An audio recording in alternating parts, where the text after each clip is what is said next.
here in the Business Insurance Zone with me, Steve Savant, syndicated financial columnist and contributor to Backroom Technician. This week on The Biz, the Disability Insurance for Business series, our tribute to Disability Awareness Month, May 2013. And on today's show, our business succession disability insurance with nationally recognized DI expert, Dan When it comes to Steenerson. life insurance, annuities, long-term care, disability, or group pension plans, we're the news you can use. Well, welcome everyone to the Business Insurance Zone. I'm your host, Steve Savant, and we're broadcasting to a nationwide audience of financial advisors right here in Fountain Hills, Arizona, suburb of Phoenix, and home to America's largest fountain. And with me today, day 4, Dan Steenerson. Dan, welcome back. Thanks for having me. Man, we've been talking about all that is DI, all that is DI in business, and today I want to talk about all that is DI in succession planning. Now, I don't want to get on my high horse and I don't want to grind an axe today, but most of the business succession planning that I've done over my life has been life insurance. Yes. And my big complaint of our industry is that we all do the insurance and only a third of the business succession planning is documented. Think about that. I mean, we don't have the documentation. We don't have the buy-sell arrangement. Where's the agreement? It's pretty amazing. It's really amazing. And the E&O must be huge out there. I mean, just unbelievable. And with the attorneys watching my show, they're probably licking their chops in litigation right now, thinking, oh my gosh, bring that guy in as a substantial legal authority. Now, Dan, isn't it true that you've been a substantial legal authority in court cases, right? I have served as an expert witness on a few cases, yes. And also you've done some serious media exposure. Weren't you on some of the big channels? I was on CNN Money and a few other radio stations and television stations around the country. All on DI. On DI. Wow, that it made it to that level tells you that we're really missing the boat here. If it's already shifting up to actual national media and we're not talking about it in our practice, we're really missing it. And listen, if you're out on the web, Dan's got a ton of articles and blogs all about DI, and he's got his top 7 sales strategies on DI.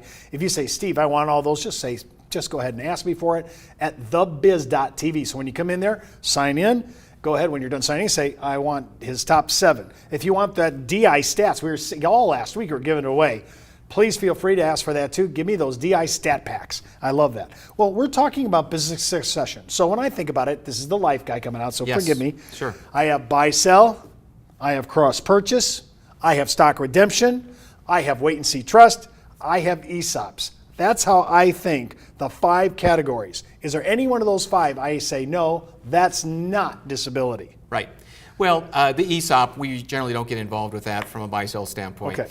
But the thing that each producer that's watching this should take into consideration is that if you're selling or funding a life buy-sell, there's no reason why you shouldn't be funding the DI buy-sell as well.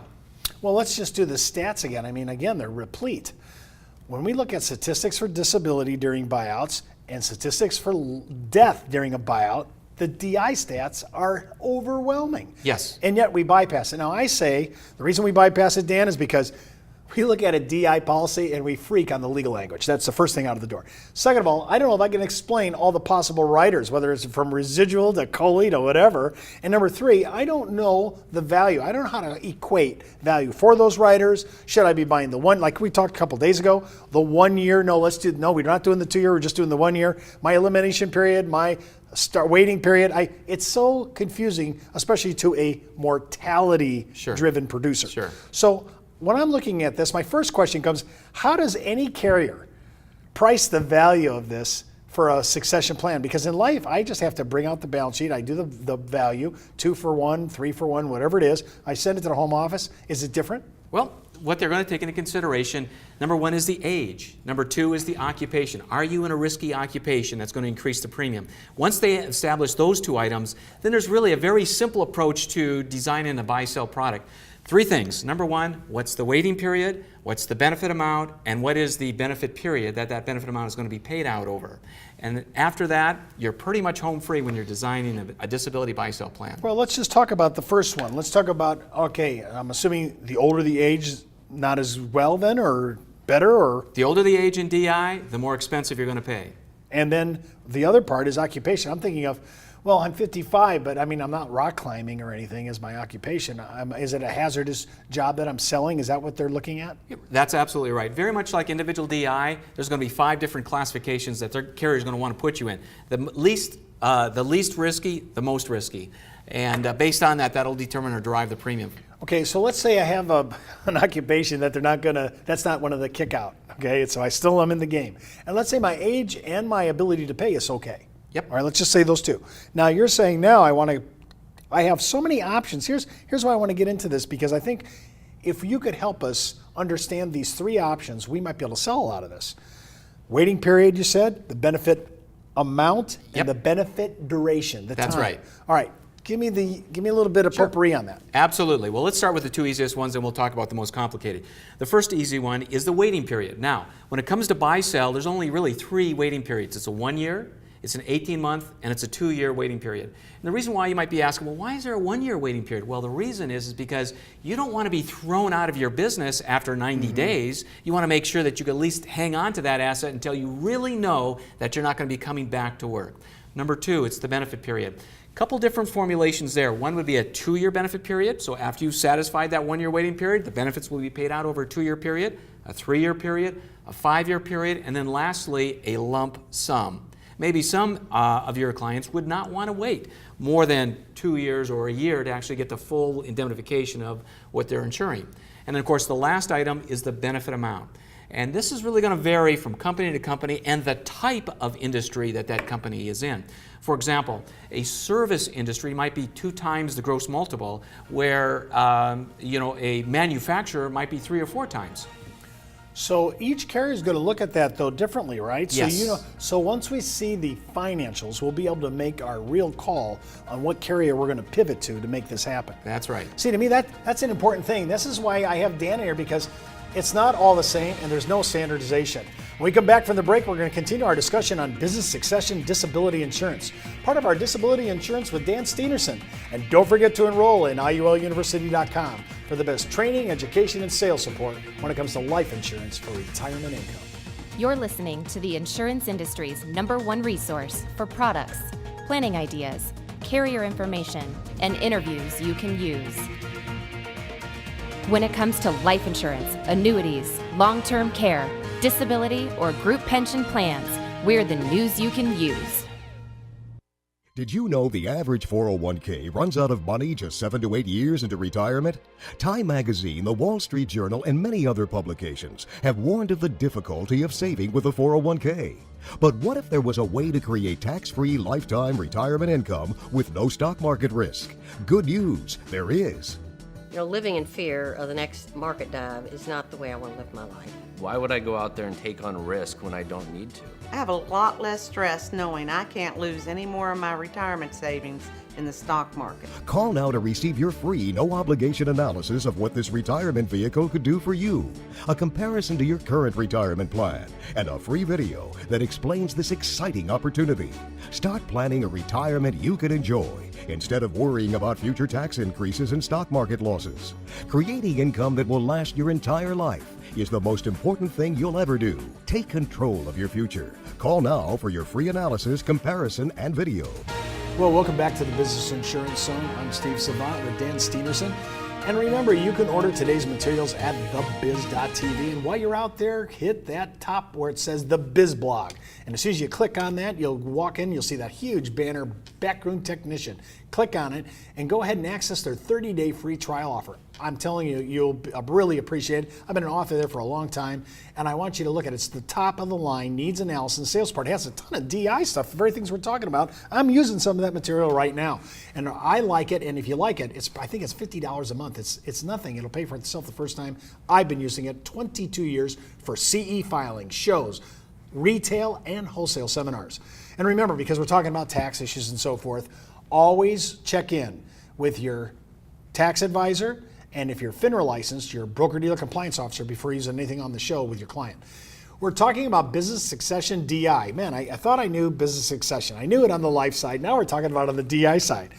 I want to talk about benefit evaluation because I thought I knew business valuation. And I look at it only as this myopic life insurance part of my practice. But you're saying, the way I'm hearing it, benefit valuation, the way you guys calculate it for DI, I think is different than mine.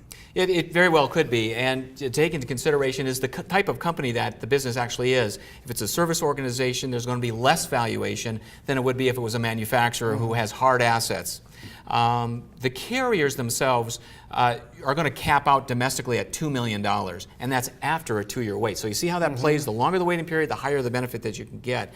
Generally speaking, after a one-year waiting period, you're looking at about $1 million that they would actually fund. So there you go. Okay, well, let's just go back. 'Cause I thought you just did a little teeter-totter thing that I can actually get my head around. So I could have a 2-year, right? Yes.